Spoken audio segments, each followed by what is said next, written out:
Hello everyone, welcome to Sanmarga classes. ಕೆಲಸ ಮತ್ತು ಶಕ್ತಿ ಪಾಠದ 26ನೇ ಪ್ರಶ್ನೆ. ಸ್ವತಂತ್ರವಾಗಿ ಬೀಳುತ್ತಿರುವ ಒಂದು ಕಾಯು ಅಂತಿಮವಾಗಿ ನೆಲವನ್ನು ತಲುಪಿ ನಿಂತಿತು.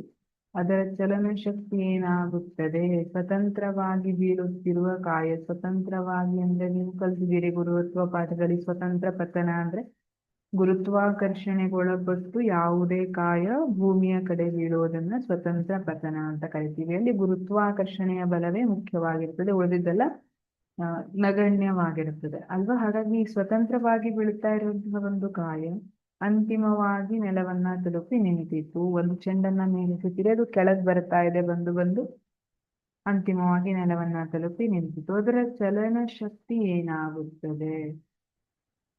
ಸ್ವತಂತ್ರವಾಗಿ ನೆಲದ ಕಡೆಗೆ ಬೀಳುತ್ತಿರುವ ಒಂದು ಕಾಯದ ಪ್ರಚ್ಛನ್ನ ಶಕ್ತಿ ಕಡಿಮೆಯಾಗುತ್ತದೆ ಮತ್ತು ಚಲನ ಶಕ್ತಿ ಹೆಚ್ಚಾಗುತ್ತದೆ.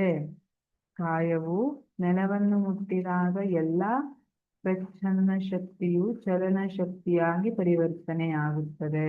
ನೋಡಿ, ಹಣ್ಣು ಒಂದು ಮರದ ಮೇಲಿತ್ತು, ಸರಿನಾ? ಆ ಸಮಯದಲ್ಲಿ ಅದಕ್ಕೆ ಪ್ರಚ್ಛನ್ನ ಶಕ್ತಿ ಇತ್ತು. ಈಗ ಆ ಹಣ್ಣು ಮರದಿಂದ ಕಿತ್ಕೊಂಡು ಕೆಳಗೆ ಬೀಳ್ತಾ ಇದೆ. ಪ್ರಚ್ಛನ್ನ ಶಕ್ತಿ ಏನಾಗ್ತಾ ಇದೆ? ಚಲನ ಶಕ್ತಿಯಾಗಿ ಪರಿವರ್ತನೆಗೊಳ್ಳುತ್ತಾ ಇದೆ.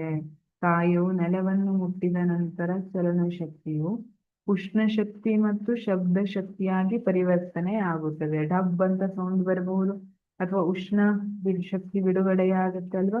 ಕಾಯದ ಚಲನ ಶಕ್ತಿಯು ಭೂಮಿಯ ಸ್ವರೂಪವನ್ನು ಅವಲಂಬಿಸಿ ನೆಲವನ್ನು ವಿರೂಪಗೊಳಿಸಬಹುದು.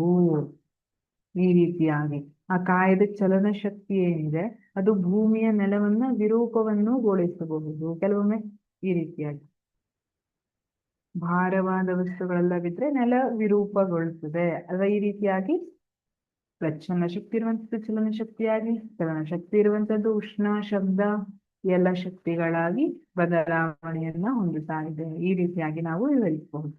Thank you.